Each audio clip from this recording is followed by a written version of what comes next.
Hello everyone, welcome to the lecture on Laplace transformation. In this lecture, we are going to discuss the examples on convolution theorem. We know that convolution is very important. In the last lecture, we discussed the proof of convolution theorem.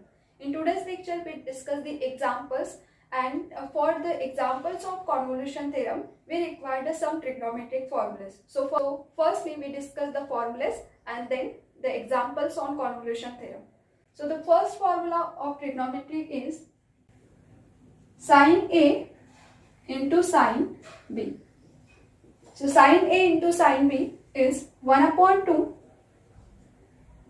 cos A minus B minus cos A plus B.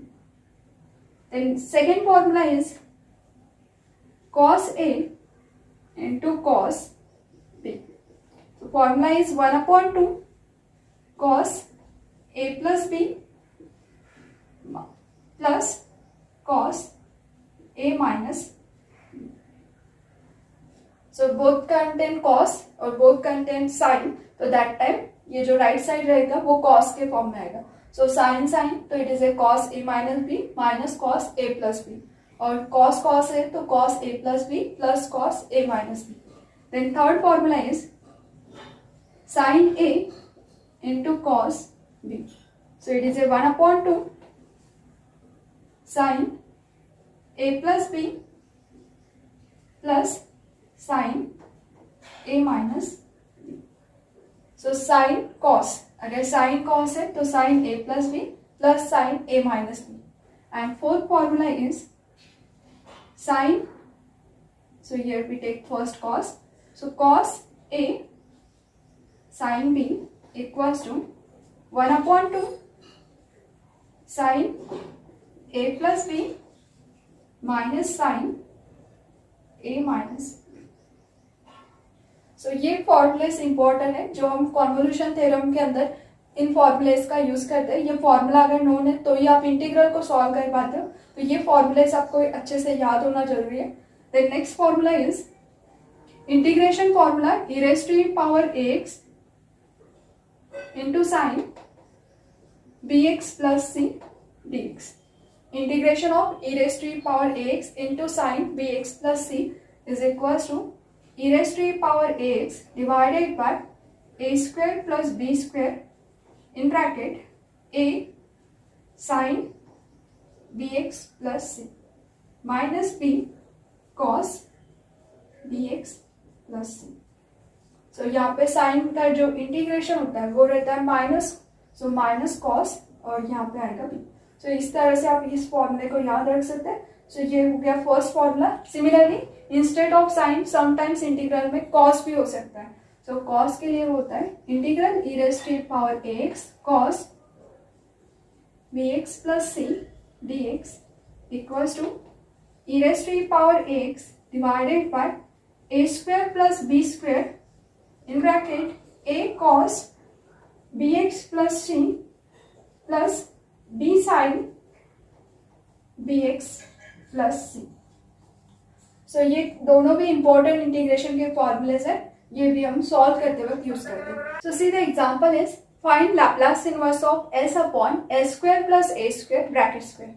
Now इस term में आपके पास में two terms product के form में. अब product के form में यहाँ पे लिखते वक्त इस टाइप से दो टर्म को प्रोडक्ट में लिखना है, सो दैट उनका लैप्लास इनवर्स आपको नोन होना चाहिए. वाई? बिकॉज हमने कॉन्वोल्यूशन थ्योरम का जो स्टेटमेंट डिस्कस किए थे वो स्टेटमेंट किस तरह से था. Convolution theorem says that if the Laplace inverse of f bar of s is equals to f of t and Laplace inverse of g bar of s equals to g of t. ये quantity आपके पास में given थी. If this condition then the product of two functions Laplace inverse of product of this function f bar of s g bar of s is integral 0 to t f of u g of t minus u du. सो इसका मतलब क्या होता है कि आपके पास में जो फंक्शन है f और g, इनका लाप्लास इनवर्स आपको नोन होना चाहिए. तो इस प्रॉब्लम में आपको वैसे कोई प्रॉब्लम नहीं चाहिए प्रोडक्ट में लिखते वक्त, बट सम फंक्शंस ऐसे रहते हैं कि जिसमें डिफरेंट वेज हो सकते हैं. तो जिसका लैप्लास इनवर्स आपको नोन है वैसे दो प्रोडक्ट के फॉर्म में इसको एक्सप्रेस करना पड़ता है. सो देखो मैं इस टर्म को रिराइट करती हूँ. Just simply we write it is here Laplace inverse of s upon s square plus A square bracket square is equals to Laplace inverse of first term we take s upon s square plus a square into 1 upon s square plus a square. Because यहाँ पे division में bracket square था, so that's why we write bracket into bracket. तो ultimately this is the original term. So given question को just rewrite करना है in the form of product of two functions. ऐसे functions में break करना है कि दोनों का लैप्लास इनवर्स हमें नोन होना चाहिए. जैसे यहाँ पे ये दो प्रोडक्ट में आ गए और दोनों का लैप्लास इनवर्स हमें पता है. तो ये जो क्वांटिटी है इसे अगर हम इस क्वेश्चन ये जो कॉन्वोल्यूशन थ्योरम का दिस लेफ्ट हैंड साइड है इसके साथ में अगर कंपेयर करते हैं तो that means here the f bar of s is nothing but our first function. So it is a s upon s square plus A square. Second function by g bar. So here g bar of s is equals to 1 upon s square plus A square. Now find its Laplace inverse. अगर दोनों functions हमने लिख दिए तो we know that इनका Laplace inverse exist होगा because हमें इसी तरह से प्रोडक्ट में इसको लिखना है. सो हमने इस टाइप से प्रोडक्ट में लिखा है कि हमें दोनों फंक्शन का लैप्लास इनवर्स नोन है. So here take the Laplace inverse both side और दोनों फंक्शंस के लिए. तो Laplace inverse of f bar of s equals to Laplace inverse of s upon s square plus A square. And we know that Laplace inverse of f bar is nothing but f of t. So here it is a f of t equals to, this is the standard formula of cos at. So here cos 8. अगर formulas नहीं याद हो गए तो first lecture आप देख लो, इसमें सारे फॉर्मूलेस प्रॉपरली डिराइव करके दिए और डिस्कस किया हुआ है कि how to take this formulas. Now here second is Laplace inverse of g bar of s is equals to Laplace inverse of 1 upon s square plus a square. Now g bar of s, Laplace inverse of g bar of s is g of t.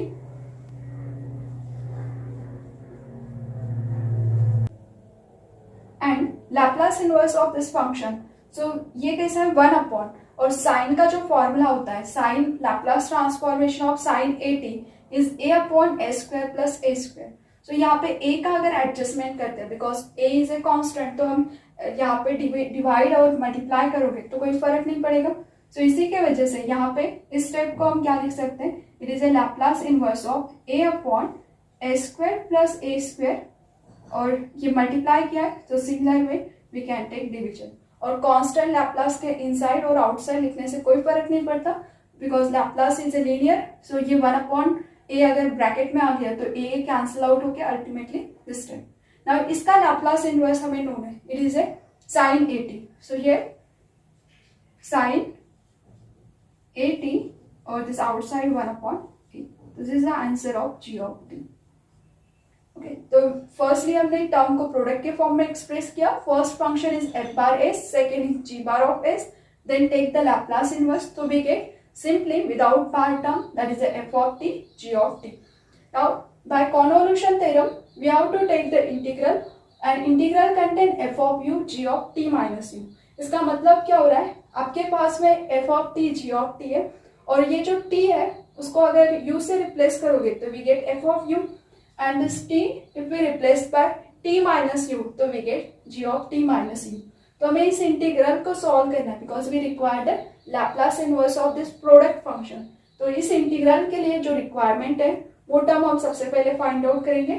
So for that here this t replace by u तो we get f of u equals to cos a u and second t is replace by t minus u.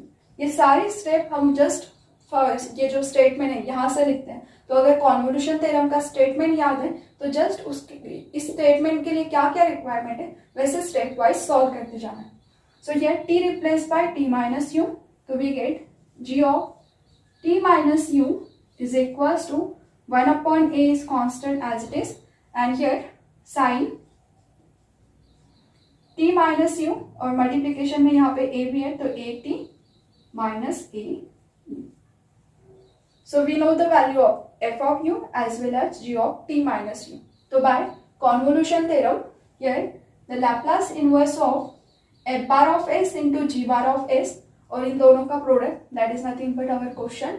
So s upon s square plus a square bracket square equals to integral 0 to t f of u. What is f of u? It is a cos a u into g of t minus u. Put the value of g of t minus u. So it is a 1 upon a sin a t minus a u into d. So just हमने values को put up किया है convolution theorem के अंदर. Now this 1 upon a is a constant. We can take outside. So here 1 upon a is a constant. Integral 0 to t. Remaining is cos a u into sin a t minus a u. और now in the next step we have to solve this integral. And we know that integral product के लिए integration by parts use करते हैं, जिसमें एक term तो भी vanish होना चाहिए, और जबकि साइन और कॉस दोनों का derivative up to infinite term तक के हम निकाल सकते हैं. That means sine into cos और या फिर कॉस इंटू साइन, इसके लिए इंटीग्रेशन बाय पार्ट्स अप्लाई नहीं हो सकता.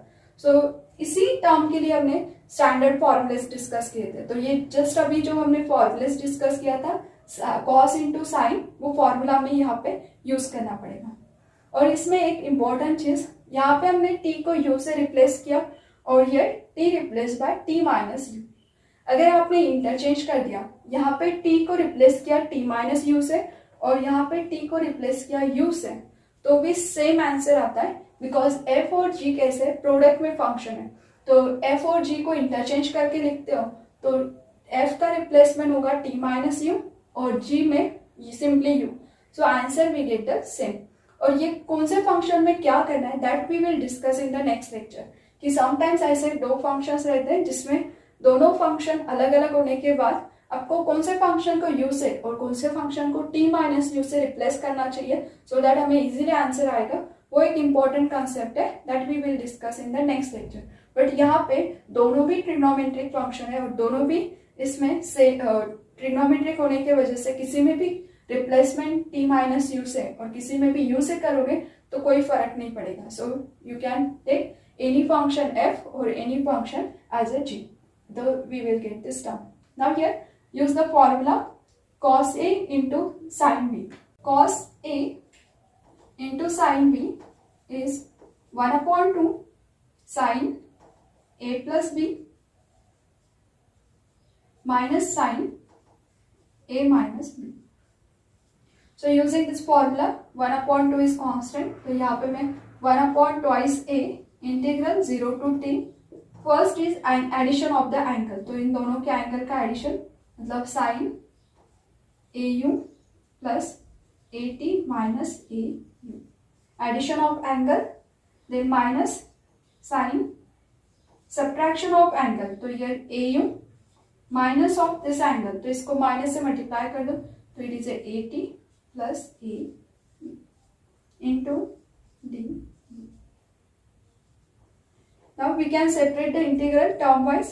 So here in the next step we write it is a 1 upon twice a integral 0 to t, or this is a firstly we simplify and then separate the integral. यहाँ पे au cancel होगा, simply sin a t, then minus here 2 times au and this a t, so it is a sin twice au minus a t d. Now take the integral. तो integral को term wise separate करके we can integrate. So here 1 upon twice a as it is. Integration of sin a t. We have to take sin a t integration, but with respect to u. So when we are integrating with respect to u, that time t is a constant. तो ये sin a t का term constant होगा. ये अगर integral के बाहर निकल गया तो रिमेनिंग क्या रहेगा du. So here in the next step sin a t is outside. Integral 0 to t du. Now the integration of second term here minus integration of 0 to t sin twice au minus a t du. Now here integration of du is 1 upon twice a sin at, integration of du is u, 0 to t, limit is 0 to t, then minus integration of sin, sin का integral होता है minus cos, so this minus sign is already outside, तो ये होगा minus of minus plus cos twice au minus at divided by, हमने u से integrate कर रहे हैं तो u के करस्पॉन्डिंग जो कांस्टेंट रहेगा that we have to take in division, so u के करस्पॉन्डिंग कांस्टेंट है ट्वाइस a, तो वो आ जाएगा डिवीजन में and limit is 0 to t.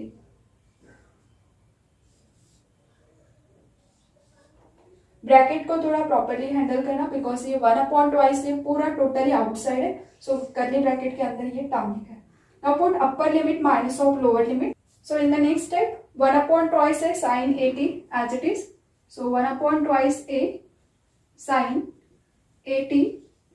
Now put upper limit minus lower limit, तो u की जगह पे upper limit t, so t minus lower limit is 0. Next term put the upper limit, u से इंटीग्रेट किया है तो u में ही upper limit put करोगे और यहाँ पे 1/2 a as it is, upper limit is cos here t because upper limit is t, तो u के जगह पे t पुट करोगे तो twice at minus at, तो twice at minus at is nothing but at. Minus of lower limit, so again minus of lower limit, तो 1/2 a cos lower limit is 0, तो lower limit अगर 0 put करते तो u की term 0 हो जाएगी, remaining is minus at, so minus at and cos is a even function, so cos of minus theta is nothing but theta, so it is a at. Now see here minus plus, so this quantity get cancelled, so remaining is 1/2 a sin at into t.